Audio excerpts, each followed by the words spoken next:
하나님의 말씀은 골로새서 2장 16절에서 23절입니다. 골로새서 2장 16절. 그러므로 먹고 마시는 것과 절기나 초하루나 안식일을 이유로 누구든지 너희를 비판하지 못하게 하라. 이것들은 장래일의 그림자이나 몸은 그리스도의 것이니라. 아무도 꾸며낸 겸손과 천사 숭배를 이유로 너희를 정죄하지 못하게 하라. 그가 그 본 것에 의지하여 그 육신의 생각을 따라 헛되이 과장하고 머리를 붙들지 아니하는지라. 온몸이 머리로 말미암아 마귀와 힘줄로 공급함을 받고 연합하여 하나님이 자르게 하심으로 자랐느니라. 너희가 세상의 초등학문에서 그리스도와 함께 죽었거든 어찌하여 세상에 사는 것과 같이 규례에 순종하느냐. 곧 붙잡지도 말고 맛보지도 말고 만지지도 말라 하는 것이니 이 모든 것은 한때 서이고는 없어지리라. 사람의 명령과 가르침을 따르느냐. 이런 것들은 자의적 숭배와 겸손과 몸을 괴롭게 하는 데는 지혜 있는 모양이나 오직 육체를 따르는 것을 금하는 데는 조금도 유익이 없느니라. 하나님 아버지 은혜를 감사합니다.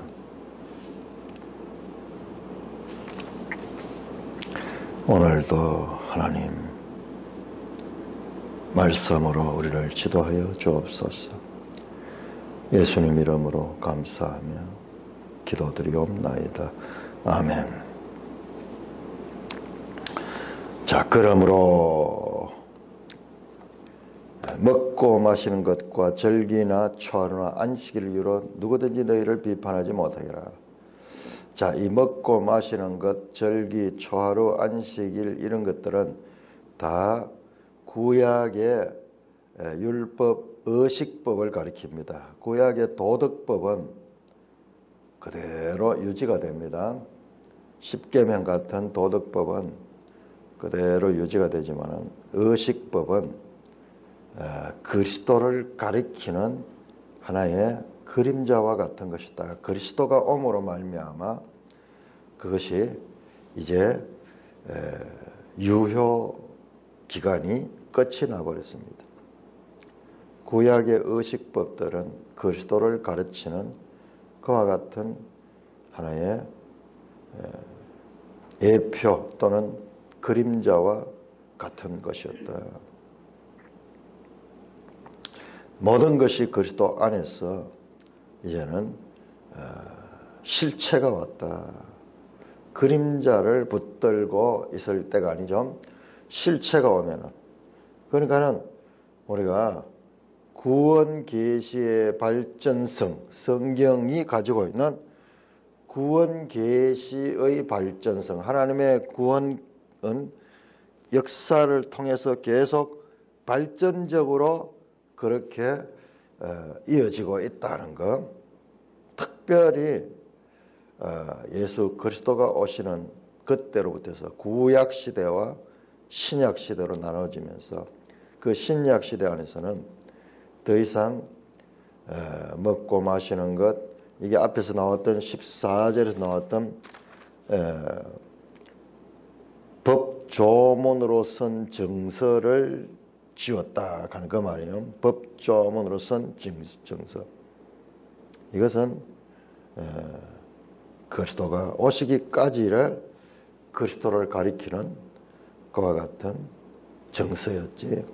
그러므로 그리스도가 오시고 난 다음에 그게 필요 없다. 예를 들어서 우리가 서울을 가면은 서울까지 갈 때는 내비게이션이 아주 중요합니다. 내비게이션을 따라가야 돼요. 이제 서울에 도착하고 난 다음에는 더 이상 그 내비게이션은 이제 필요 없어요. 내비게이션의 그 가르침은 서울까지 가는데 유효한 것이었지. 이제 서울에 도착한 다음에 다시 또 그 내비게이션을 보고 할 필요가 없는 거예요. 서울에 도착하는 것이 목적이었지. 자, 배를 타면은, 배는 뭐냐 그러면 강을 건너는 용도입니다. 강을 건너는. 그래서 강을 건너기 위해서는 배가 너무나 유용합니다. 배가 없으면 건널 수 없어요. 그럼 배는 절대적 유효성을 가지고 있습니다. 그런데 이제 배를 타고 강을 건넜습니다. 그런 다음에는 그 배가 필요 없어요. 그런데 그 배가 너무 귀중하기 때문에, 사실 귀중했죠. 그렇기 때문에 육지를 가면서도 배를 들머지고 가는 것은, 그것은 잘못된 것이죠. 그 배가 너무나 소중했기 때문에 거기에 꽂혀가지고, 그 배는 수단이었어요. 강을 건너는 수단이었는데, 그 배를 지고 그렇게 다니게 되면은 어떻게 그 땅에서의 삶을 누릴 수 있겠습니까? 그렇듯이 이런 절기, 그 다음에 음식법, 그 다음에 월삭이라고 하죠. 초하루의 법, 안식일, 이런 것들은 이제 더 이상 그거로 해서 지킨다 안 지킨다 해서 비판하지 못하게 하라.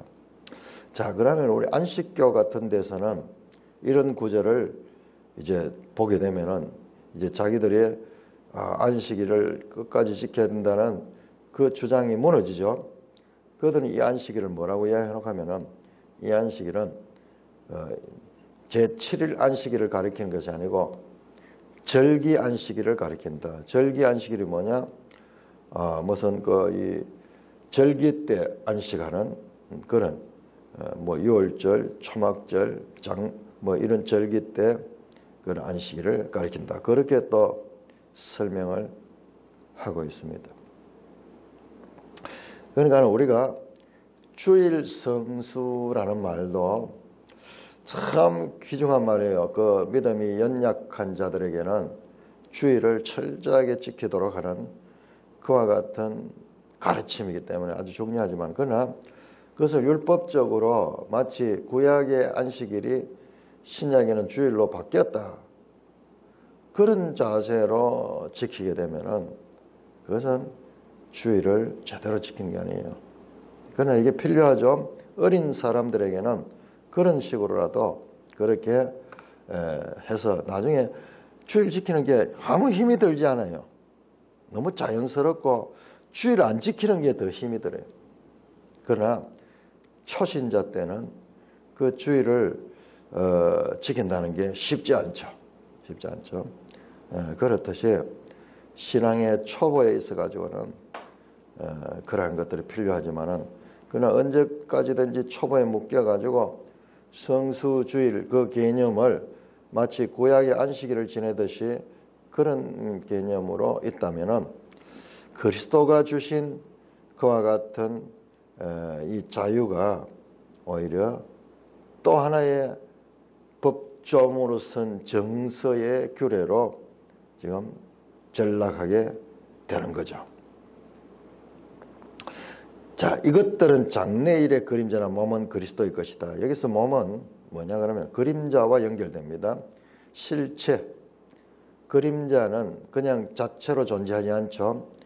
실체가 있어야지 그림자가 생겨져. 그러니까 그 실체는 그리스도다. 그리고 이런 것들은 다 그림자였다. 장래일에, 구약시대에 장차 이루어질 그리스도가 와서 이루실 그 일의 하나의 그림자였지, 실체는 그리스도다. 그리스도다. 그 말씀을 하고 있습니다. 이건 주로 유대 의식주의자들의 규례 준수에 대한 그와 같은 지적입니다. 율법주의적인 거짓 교사들. 초대교회 이거 계속 있었죠. 자, 그래서 이 할례도 받아야 되고, 그다음에 절기도 지켜야 되고, 안식일 지켜야 되고, 뭐 이렇게 하면서 또 하나의 신율법을 만들어내는, 이방인들도 그렇게 해야지 구원받는다. 이게 아주 심각한 그 초대교회의 문제였죠. 바울이 그것을 정리해냈죠. 사도행전에 보면은 사도행전 15장에 공의회를 통해 가지고 그것을 정리했습니다. 자, 두 번째로 18절 아무도 꾸며낸 겸손과 천사 숭배를 이유로 너희를 정죄하지 못하게 하라. 자, 너희들이 이 절기, 음식법, 안식일 뭐 이런 것들을 가지고 너희가 잘못 신앙생활을 한다 비판하지 않도록 하듯이 이번에는 겸손과 천사 숭배를 이유로 너희를 정죄하지 못하게 하라. 천사 숭배가 우리가 잘 이해할 수 없죠, 지금. 그렇지만 이 당시에 그런 천사를 숭배하는, 그런데 이 겸손과 천사 숭배가 서로 연결되어 있다 그래요. 왜? 우리가 하나님 앞에 감히 어떻게 나갈 수 있느냐? 중보자 천사가 있으니까는 우리는 그 천사를 숭배하면은 그 천사가 우리를 하나님께로 연결시켜 주신다. 그러면서 겸손한 마음으로 어떻게 우리가 감히 하나님 앞에 나갈 수 있느냐?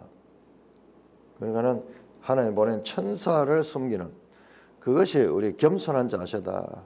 뭐 그런 식으로 말하면서 정죄하지 못하게 하라. 꾸며낸 겸손입니다. 꾸며낸 겸손. 우리 사람들은 참 이 외모만 보고 판단하기 쉬우니까는 교만한 사람은 우리 사람은 싫어해요. 그런데 아주 겸손한 사람이 있어. 겸손한 사람. 거기에 사람이 매력이 끌린다니까요. 매력이 끌리고 괜히 더 높이게 되고 뭐 그렇게 하는데, 그래서 사람들이 미혹하기 위해서는 일부러 겸손한 채 그렇게 꾸미는 사람들이 있습니다. 말끝마다 하나님을 덜먹이면서 이 모든 게 다 하나님의 은혜죠. 맞습니다. 그런데 속으로는 자기를 믿으면서도 말로는 그렇게 하는 경우가 많습니다. 살아보면은 참 이런데 우리가 잘 빠져요.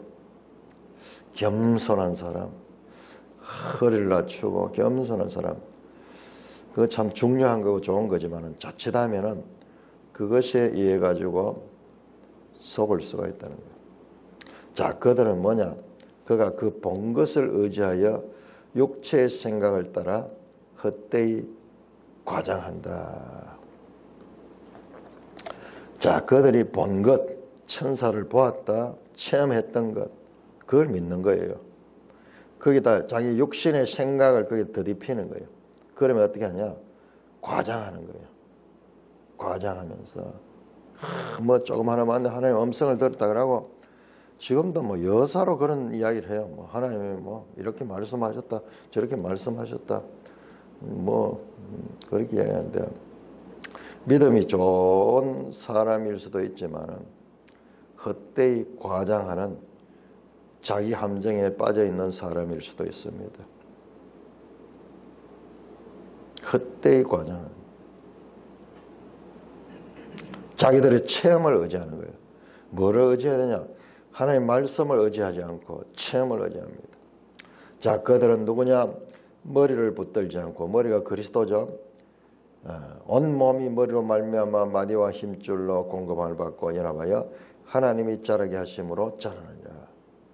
그리스도와 연합되어서 그리스도로 연결되어서 그렇게 자라나야 되는데, 그것도 하나님이 자라나야 돼요. 연합이라는 단어가 나왔네요. 연합. 지금 우리가 새 언약 시대는 연합관계다. 그리스도와 연합관계다.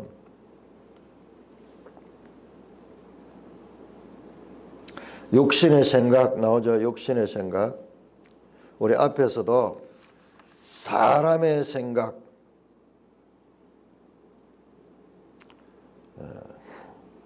사람의 전통, 2장 8절에 사람의 전통, 그 다음에 2장 18절에 육신의 생각 같은 겁니다. 전부 사람이 많아요. 그러니까 하나님의 말씀이 내 속에 없으면은 어떻게 하느냐 그러면 자꾸 자기 생각을 가지고 하나님의 말씀을 대신하는 거예요. 그 유대인들이 그랬잖아요. 하나님에 대한 지식이 없으므로 힘써 자기 의를 세우려고 힘써 하나님의 의를 대적했다. 총체적으로 바울이 유대인들의 잘못을 로마서 10장 3절에서 그렇게 말씀하죠. 육신의 생각을 따르면 어떻게 하냐? 과장해요. 헛되이 과장. 헛되다. 여기에 조금 붙여가지고 없는 이야기도 갖다 붙여가지고 그렇게 과장하면 그 체험을 절대화시키는 거예요. 내가 진짜 하나님을 만났다. 그런 체험이 있긴 있을 거예요. 비슷하게. 그러나 마귀도 역사를 하고 하나님도 역사를 합니다. 이것이 마귀로부터 나온 것인가 하나님으로부터 나오신가 거기에 대한 분별력 없이 무조건 체험했다고 거기에다가 매몰되는 것은 마귀의 속임수에 빠지는 거죠. 빠지는 거죠. 지식 없는 열심은 마귀의 함정에 빠지는데 가장 좋은 조건을 가진 거예요.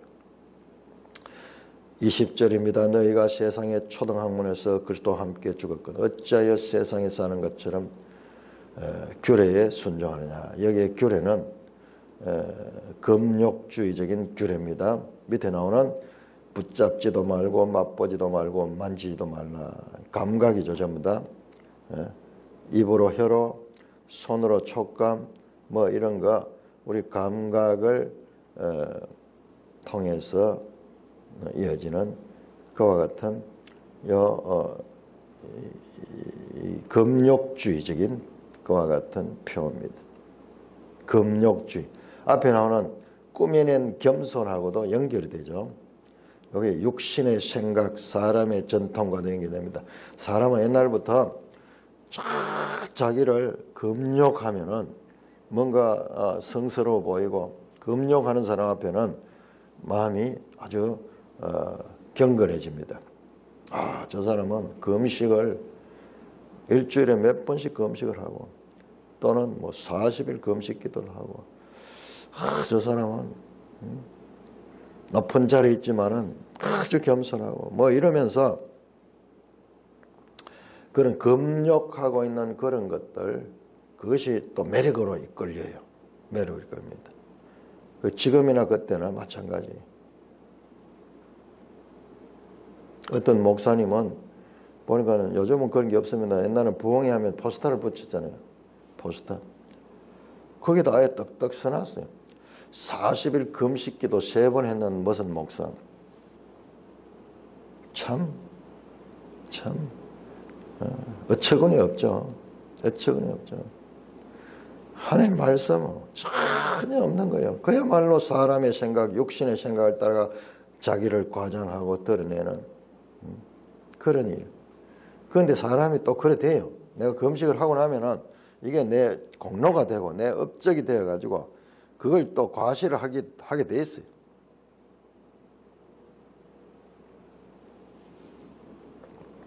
자, 22절 이 모든 것은 한때 쓰이고는 없어지는 것이다. 앞에 나오는 의식법들, 그 다음에 천사 숭배, 그 다음에 이런 금욕주의, 이 모든 것들은 한때 쓰이고는 없어지라. 뭐냐? 잠시 뭐 사람들한테 좀 있어 보이지만은 그건 아무것도 아니다. 그것의 본질은 뭐냐? 사람의 명령과 가르침을 따르는 것이다.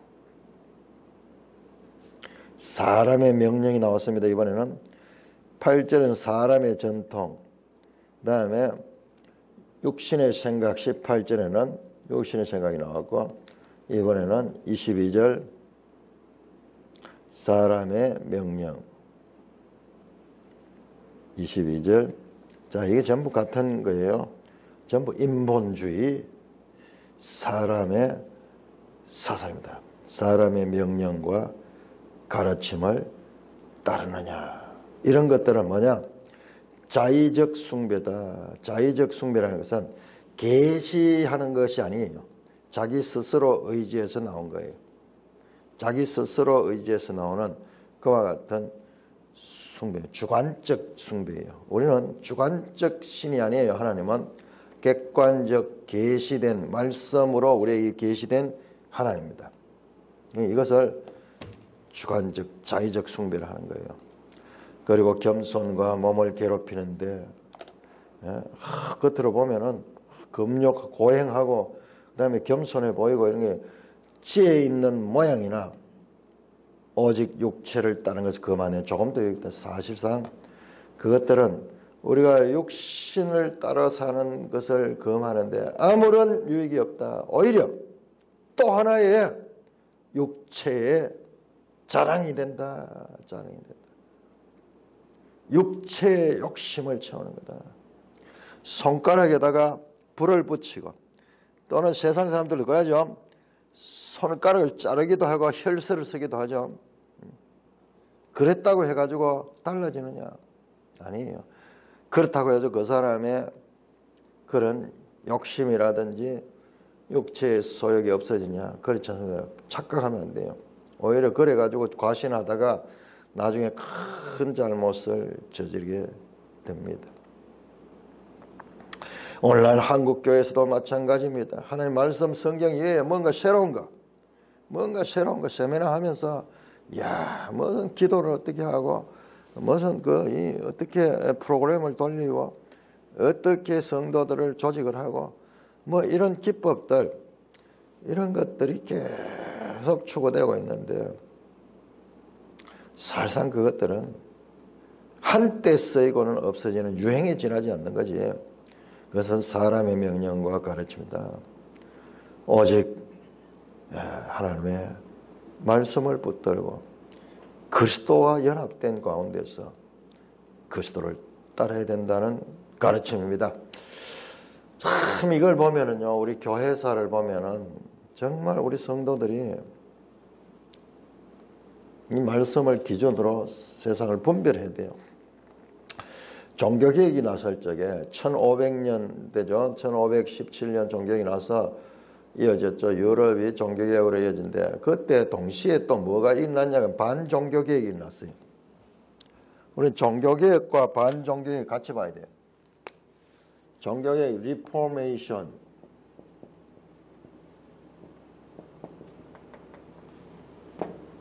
그런데 여기에 대항해서 반종교 안티 리포메이션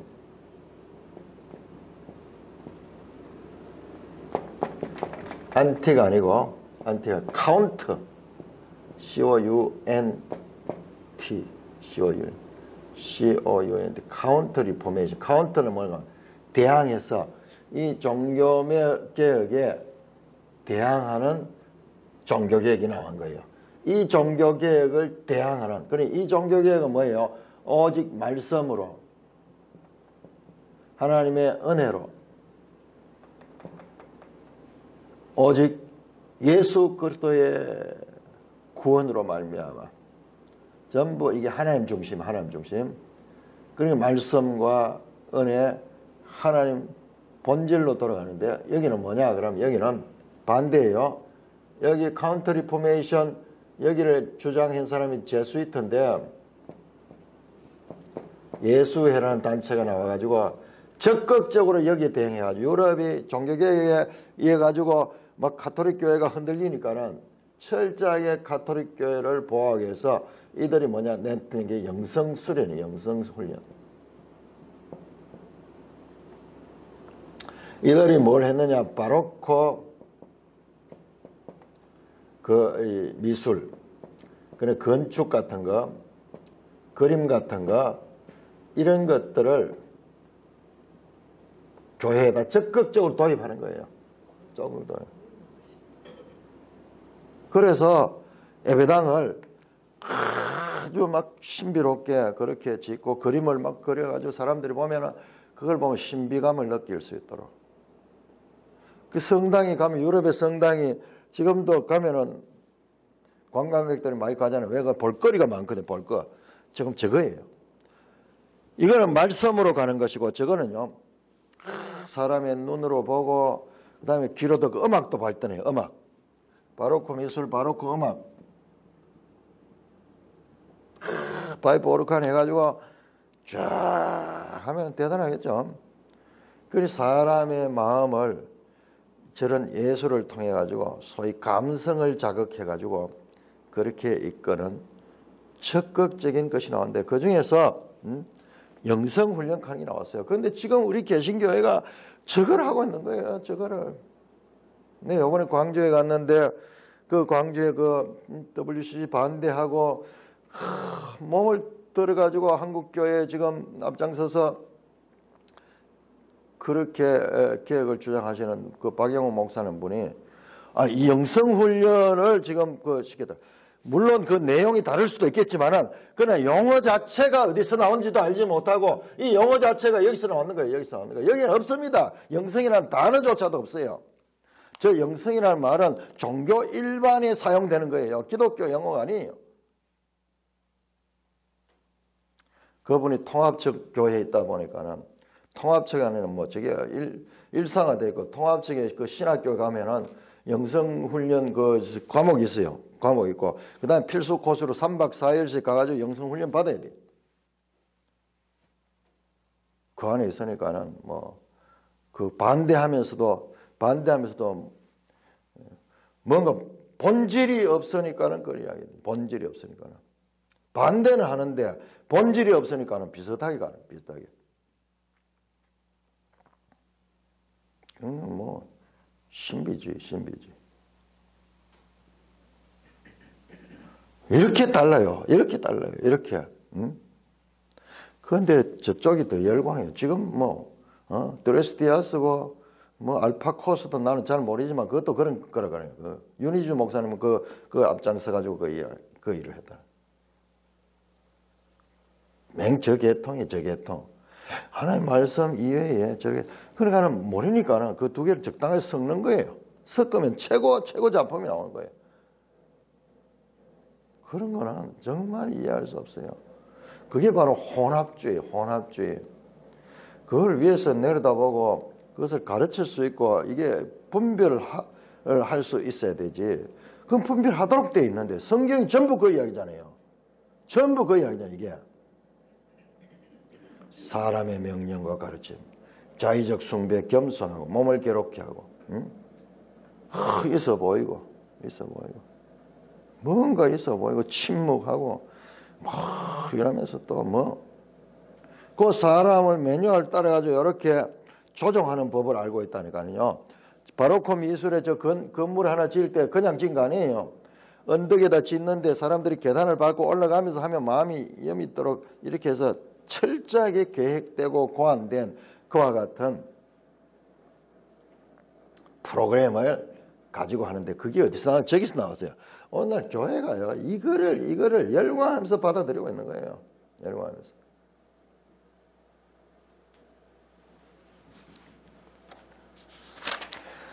자, 3장 1절에서 11절 골로새 3장 1절 그러므로 너희가 그리스도와 함께 다시 살리심을 받았으면 위의 것을 찾아라. 거기는 그리스도께서 하나님 우편에 앉아 계시느니라. 위의 것을 생각하고 땅의 것을 생각하지 말라. 이는 너희가 죽었고 너희 생명이 그리스도와 함께 하나님 안에 감춰졌음이니라.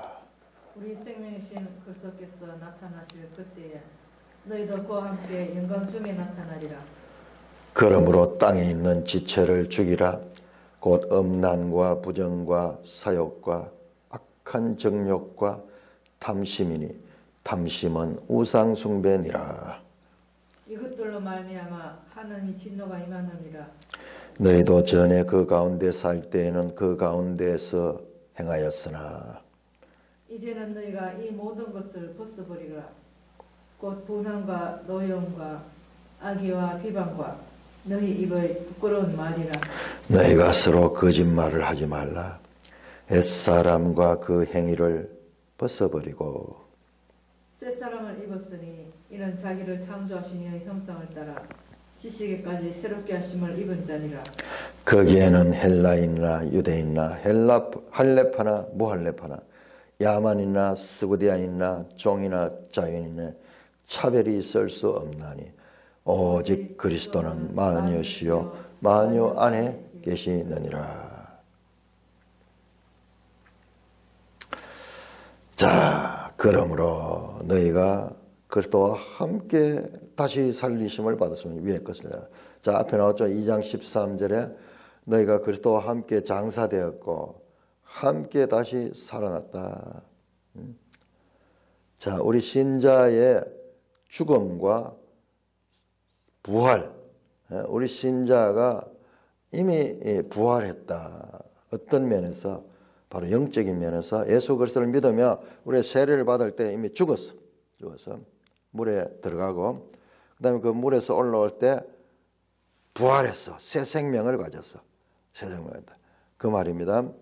자, 그리스도와 함께 죽고 함께 살아 새 생명이 되었으니까 새 생명은 뭐냐? 위의 것을 찾는 것이다. 이 땅의 것이 아니라 이전에는 이 땅에 속한 사람이었다면 이제는 하늘에 속한 사람이다. 위의 것을 찾아라. 그렇게 말씀합니다. 자, 우리 요한복음 한번 가요. 요한복음 8장. 요한복음 8장 23절. 예수께서 이르시되 너희는 아래에서 났고 나는 위에서 났으니 너희는 세상에 속하였고 나는 세상에 속하지 않느니라. 위에는 누구냐? 예수님이 오신 곳이 위에요. 위에. 우리는 아래에서 나서 세상에서 나서. 그러니까 이제 새 생명이 되었으니까 우리는 위의 것을 찾으라. 자, 거기는 그리스도께서 하나님 우편에 앉아 계시느니라. 지금 현재적으로 예수 그리스도는 하나님 우편에 앉아 있다는 말은 그냥 단순한 자세가 아니고 통치라는 것을 표현할 적에 앉아 있다. 그렇게 보좌 우편에 하나님 우편에 앉아 있다. 지금도 통치하시고 계신다. 자, 우리가 이 부분을 저도 마찬가지고 이 부분을 우리가 잊어버리지. 그리스도는 눈에 안 보이니까 지금 성령의 시대다. 그러니까 마치 그리스도 없는데 그리스도가 지금도 보좌 우편에서 통치하시고 계십니다. 일관된 성경의 가르침입니다. 누가복음 20장 43절, 사도행전 2장 35절, 로마서 8장 34절. 우리 한번 볼까요? 로마서 8장.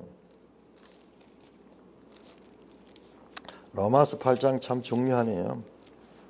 로마서 7장과 8장. 7장은 죄에 대한 것이고 8장은 이제 새로운 사람이 되는 8장 2절에 그리스도 예수 안에 생명의 성령의 법이 죄와 사망의 법에서 너희를 해방하다. 지금 방금 이거예요. 그리스도와 함께 다시 살리심을 받았다는 말은 다른 표현을 하면은 생명과 성령의 법에 속해 있다는 거예요. 죄와 사망의 법에서 해방됐다는 거예요. 그러므로 자, 여기 그러면 해방되었으면 이제 우리 완전히 자유롭잖아요. 자, 그러나 우리 여기를 잘 생각해야 됩니다. 여기에서 이해가 잘 안 되는 거예요. 자, 8장 34절.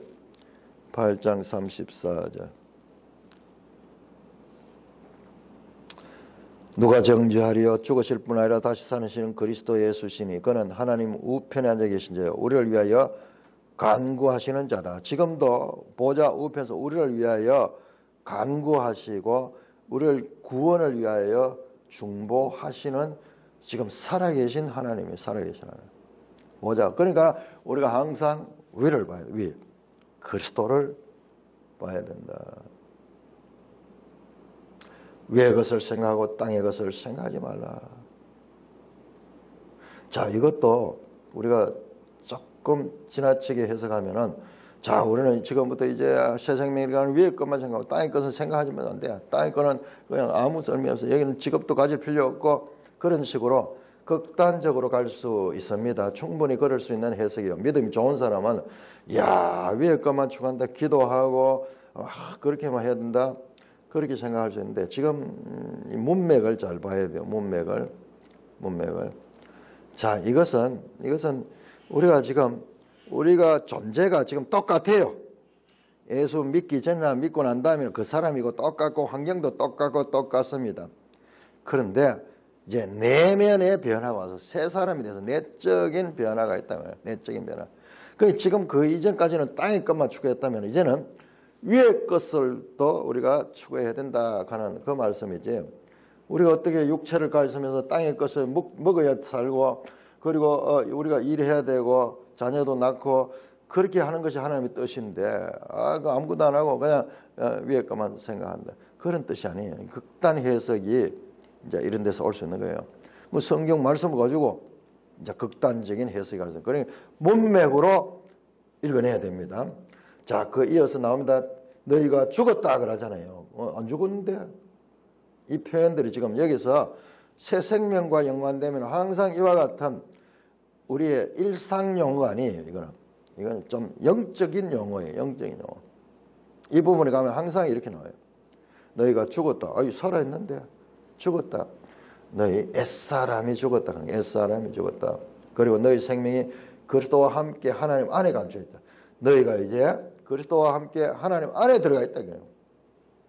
우리 오자매는 전에 표현하듯이 이런 것 같아요. 생명이 그리스도의 생명이 이 안에 이렇게 들어가 있는 거예요. 이 안에 들어가 있다는 거예요. 감추어져요. 겉으로 보면 안 보이죠. 그 속에 있다면. 감추어졌다는 표현도 지금 여기에 몇 번 반복돼 나왔어요. 감추어졌다. 그 속에 이제 함께 연합됐다 하는 말이에요. 연합, 생명. 우리의 생명이신 그리스도께서 나타날 그때 너희도 그와 함께 영광 중이라. 그래서 이건 재림의 때를 이야기합니다. 우리의 생명이신 그리스도와 연합돼서 그리스도 안에 생명이 있으니까는 그리스도가 다시 나타날 때 재림할 그때 너희도 그와 함께 영광 중에 나타나겠다. 우리의 생명은 그리스도 안에 지금 속하 있다. 자, 보좌 우편에 앉아 계신 하나님, 지금 아직까지 앉아 계십니다. 그러나 장차 하나님의 때에 나타나실 거예요. 앉아 계시다 통치하시던 분이 이제 영광 중에 나타날 때 재림의 때입니다. 그때 성도들도 함께 영광 중에 나타나게 될 것이다. 이거는 영적인 이야기죠. 너희가 죽었고 살아있는데 자, 여기에 나오는 단어들은 전부 그렇습니다. 영적인 그와 같은 내용이에요. 죽었다. 너희 육신적으로는 육신에 죽고 이제 새 생명이 되었다. 그 말입니다. 5절입니다. 그러므로 땅에 있는 지체를 죽이라. 계속 죽이라 말 나오죠. 죽었는데 또 죽이라고? 말이 안 되잖아요. 과거형이었잖아요. 3절에 너희가 죽었다 그랬잖아요. 그런데 또 죽이라. 이게 무슨 말이야? 이게 이해가 안 되죠. 동사 자체가 과거에서 또 현재로 바뀌어버리죠. 시작된 종말론. 신약 성경은 시작된 종말론. 종말, 이 개념이 없으면 절대 이해 안 됩니다. 자, 이미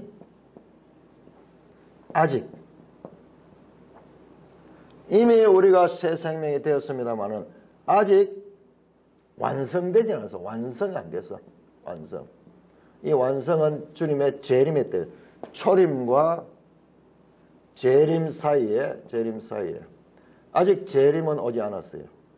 그래서 우리가 영광 중에 그와 함께 나타나는 건 아직 이루어지지 않은 거예요. 그러면 이미 죽었고 죽이라. 뭔 말이에요? 말이 안 되잖아요. 과거인데 다시 현재. 죽었으면 끝이지 어떻게. 자, 이것도 마찬가지죠. 이미 우리가 그리스도 안에서 그 새 생명이 되었다. 옛사람은 죽었다. 그런데 그러면 새 사람이지 딴 거 있어? 아니에요. 아직까지 완성은 안 됐어. 아직 안 돼요. 그러니까 계속 현재적으로 우리 자신을 쳐서 복종해야 될 책임을 가지고 있고 노력을 해야 돼요. 노력을 해야 돼. 그냥 자동으로 이렇게 되는 것이 아니라 계속. 그래서 존 오웬이 썼는 책이 있는데요. 우리 이런 것들을 깊이 봐야 되는데 죄 죽임 관계. 존 오웬은 깊은 이 부분을 달았어요.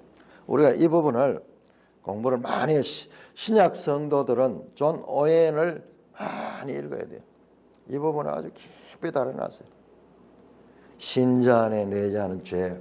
우리 지난번에 좀 공부를 하다가 그랬었는데 다시 한번 저 책을 신약할 때마다 생각이 나는 거예요. 이런 부분을 깊이 다루고 있어요. 이미 죽었는데 어떻게 과거, 현재, 시제가 시작된 종말 이 구조를 가지지 못하면은 우리가 이해가 안 되는 거예요. 자, 지체를 죽이라. 뭘 죽여야 될 지체가 뭐냐? 땅에 있는 지체가 뭐냐? 음란, 부정, 사욕, 악한 정욕, 탐심은 우상 숭배다. 이 모든 것은 또 탐심이라고 이야기할 수도 있어요. 탐심에서 나오는 거다. 음란한 생각들, 음란한 행동들, 부정한 것들, 그다음에 사적인 욕심, 정욕, 탐심, 이게 전부 다 인간의 죄성이죠, 죄성. 이거를 계속 죽여야 된다. 죽여나가야 된다, 계속. 그러니까 여기에서 하나님의 값싼 은혜의 복음이 설 자리가 없잖아요. 구원파가 우리는 예수 믿으니까 이제는 사망에서 생명을 옮겨졌다. 이미 시제가 이제 완전된 이제는 그런데 우리가 죄를 다시 생각하고 그럴 필요가 돼 있어. 믿음 억수로 좋아 보이잖아요. 지금 요 시제잖아요. 요 시제. 요 시제에 대한 이해, 시작된 종말에 대한 이해가 없으니까는 그렇게 빠지는 거예요. 성경 때문에 빠지는 거예요. 성경을 바르게 이해를 못하고 부분만 딱 보니까는 그 말이 맞잖아요. 성경에 나오잖아요. 그 사람들이 정말 믿음이 있네. 근데 맥락을 보면은 또 이런 부분은 그럼 어떻게 해석할 거예요? 끊임없이 싸워야 돼요. 이건 죄와의 싸움입니다. 전쟁이에요, 전쟁. 이런 부분은 우리 약하단 말이에요. 존 오웬을 읽어요. 죄 죽임. 이런 표현은 신약에 여러 군데 나오고 특히 바울 서신에 여러 군데 나옵니다. 자, 이것들로 말미암아 하나님의 진노가 임하느니라. 자, 이와 같은 죄 때문에 하나님이 진노한다. 너희도 전에 그 가운데 살 때는 그 가운데 행하시니 이제는 너희가 모든 것을 벗어버리라. 곧 분함과 노염과 악의와 비방과 너희 입에 부끄러운 말이다. 자, 이건 과거에는 누구든지 다 여기 살았어요. 우리도 마찬가지고 다 이거 본질로 생각하고 그냥 본능적으로 살았죠. 그러나 이제는 너희가 이 모든 것을 보라. 그때는 전에는 보태, 이제는 눈이 우리 신약과 구약에 항상 나타나는 이와 같은 용어입니다. 전에는 그 가운데 살았다. 이제는 너희가 이 모든 것을 벗어버리라. 이것도 마찬가지입니다. 죽이라와 같은 거예요. 현재 진행형이에요. 현재 계속 현재 벗어야 된다. 한번 벗었다고 끝이 아니고 계속 벗어버리는 그와 같은 일들. 곧 분함과 노염과 악의와 비방과 너희 입에 부끄러운 말이라. 이 성도로서는 부끄러운 말이에요. 분노하고 화를 내고 이런 것들 정말 우리가 계속 벗어야 되는데 이런 것들을 땅에 있는 지체를 죽이는 이 일은 성도들도 현재적인 과제로서 우리의 영적 전쟁의 대상들이다. 9절입니다. 너희가 서로 거짓말하지 마라. 옛사람과 그 행위를 벗어버리라. 옷을 입고 벗고 그 표현을 많이 쓰고 있네요. 벗고 입고 새 사람을 입었으니 새 옷을 입듯이. 자, 서로 거짓말하지 마라. 거짓말하지 마라. 거짓말은 사탄의 것이다. 참된 말만 하라. 옛사람과 그 행위를 벗어버려. 거짓말에 속한 거죠. 옛사람은 이런 거짓말을 하면서 늘 그렇게 사는 거예요. 벗어버리고 새 사람을 입었으니 이는 자기를 창조하신 이의 형상을 따라 지식까지 새롭게 함을 입은 자니라. 새 사람을 입었다. 새 사람을 입은 자가 누구냐? 하나님의 형상을 따라가 생각까지 새롭게 함을 입은 자다. 이것도 새롭게 하심을 입은 자. 이것도 진행. 계속 우리가 새롭게 돼야 돼. 새롭게. 새 사람은 자기를 창조하신 이의 형상을 따라 지식까지 새롭게 하심을 입은 자다. 자, 우리가 예수 믿고 새 사람이 되었다. 그리스도인이 되었다. 그러면서 지식은 과거에 머물러 있으면 안 되잖아요. 처음부터 시작해서 골로새서 바울 서신은요, 우리가 하나님을 아는데 원만한데 그 이해의 넓은 자리에 이를 수 있도록 계속 하나님을 알기를 가르치고 있습니다. 지식에까지 새 사람입니다. 우리가 만약 이 골로새에 나오는 우주론적인 그 기독교, 만물의 근원이시고 만물이 그로 말미암고 만물이 그를 향하여 목적이 되어 있는 것, 그 다음에 그분께서 또한 죄를 사하시고 새로운 창조를 하신 분이라. 그리스도론이 우리가 없다면은 우리의 생각이 그냥 기복신앙적인 그런 신앙밖에 안 돼요. 와, 이게 하나님의 구원 경륜이 이거구나. 내가 받은 구원이 이런 거구나. 여기까지 계속 깨달을 때 우리 생각까지 새롭게 되죠. 가치관이 바뀌게 되고 생각이 바뀌게 되고 모든 지식이 하나님 안에서 가지는 지식이 될 것이죠.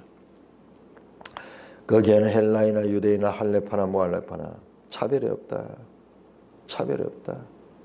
이 새 생명 가운데는 유대인나 이방인나 할례를 받은 자나 무할례자나 누구든지 종이나 자유나 인종이나 지위나 그와 같은 것들을 다 관계없다. 어떤 것도 구원을 얻는 데 부속 조건이 온다. 이것은 오직 그리스도는 만유시요 만유 아니겠지. 이 말은 뭐냐 그러면 갑자기 왜 그리스도가 만유라고 나오네요. 여기 만유는 판타하는 헬라어인데요. all and in all. 모든 것이라는 모든 것. 전부 다다. 그리스도가 전부 다다. 여기는 차별이 없다. 오직 그리스도만 있다. 오직 그리스도께서는 우리의 구원을 성립시키는 유일한 원이시만고 원내 전부시다. 만유시요 만유 안에 계시냐. 번역하기가 참 쉽지 않으세요. all and in all. 모든 것이시다.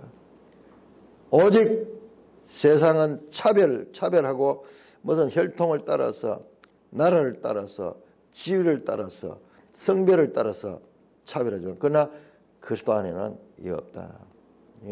그리스도 안에 새로운 생명이 되는 것은 오직 그리스도밖에 없다. 그렇게 말씀하고 있습니다. 찬송가 516장